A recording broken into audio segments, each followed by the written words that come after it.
Shalom అందరికీ. ఈరోజు first ఎపిసోడ్లో మనం తోరా అంటే ఏమిటో నేర్చుకోబోతున్నాం.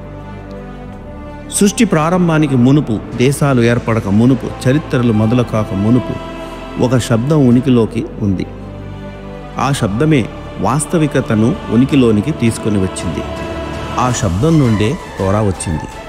తోరా అంటే కేవలం ఒక పుస్తకం కాదు, ఈ విశ్వానికే అది ఒక నమూనా.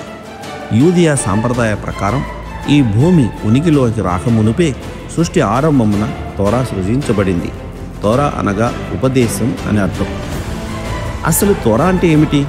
ఈ ప్రశ్నకు జవాబు తెలియాలంటే మనం చరిత్ర వెనక్కి వెళ్ళాలి.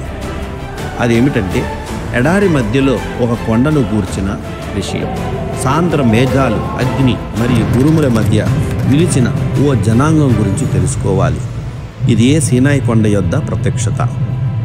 3000 సంవత్సరాల క్రితం దేవుడు తన చిత్తాన్ని తోరాను ఇచ్చుట ద్వారా వెల్లడి చేశారు. ఇది ఏదో ఒక మారుమూల గుహలో ఒక మనిషికి దర్శనమిచ్చి ఇచ్చింది కాదు, కానీ బహిరంగంగా ఇశ్రాయేలు ప్రజలందరి కన్నుల ఎదుట ఇవ్వడం జరిగింది.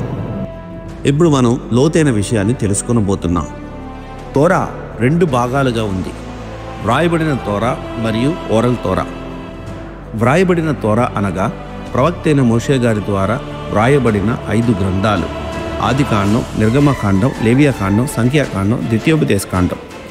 దేవుడు మోషే గారికి చెప్పిన మాటలన్నీ ఒక్క అక్షరం కానీ ఒక్క పదం కానీ మార్చకుండా మోషే గారు వ్రాశారు. అయితే ఈ గ్రంథంలో వ్రాయబడిన వాటి యొక్క వివరణ చెప్పబడలేదు. ఇక్కడే ఓరల్ తోరా యొక్క ప్రాముఖ్యత మనకు తెలుస్తుంది. వ్రాయబడిన వాక్యం యొక్క మరుగైన అర్థాలను వెల్లడి చేసేదే ఓరల్ తోరా. ఇది ఒక తరం నుండి మరొక తరానికి నోటి ద్వారా మౌఖికంగా అందించబడుతూ వచ్చింది. ఉదాహరణకు, షబ్బాతును ఎలా పాటించాలి, టెఫిలిన్ అంటే ఏమిటి, దానిని ఎలా ధరించాలి, అది ఏ చేతికి ధరించాలి, కోషేర్ పద్ధతి అంటే ఏమిటి, దాని నియమాలు ఏమిటి, ఇలా వీటి యొక్క వివరణలు వ్రాయబడిన తోరాలో ఇవ్వబడలేదు, కానీ ఓరల్ తోరా ద్వారా వివరించడం జరిగింది. తరతరాలుగా ఈ ఓరల్ తోరా గురువుల నుండి శిష్యులకు, తల్లిదండ్రుల నుండి పిల్లలకు బోధిస్తూ వచ్చారు. అయితే ఒక దశలో ఒక సమస్య మొదలైంది. అదేమిటంటే, 2వ దేవాలయ నాశనమైన తరువాత యూదులు ప్రపంచవ్యాప్తంగా చెల్లాచెదురయ్యారు. పారంపర్యంగా వస్తున్న ఈ ఓరల్ తోరా యొక్క జ్ఞానం మరిచిపోయే స్థితి వచ్చింది. అప్పుడు యూదియా పండితులు ఓ కీలక నిర్ణయం తీసుకుని ఓరల్ తోరాను గ్రంథస్థం చేయడం ప్రారంభించారు. ఆ విధంగా మిష్నా, తల్ముద్, మిద్రాష్ మరియు ఇలా చాలా గ్రంథాలు వెలుగులోనికి వచ్చాయి.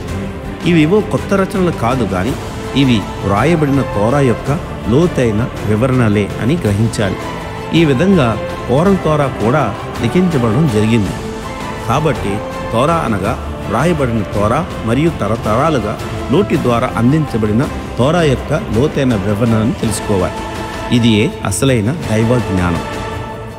ఇది కేవలం ఆరంభం మాత్రమే. ఇక ముందు మరిన్ని విషయాలు మనం నేర్చుకుందాం. Thank you. షలోమ్.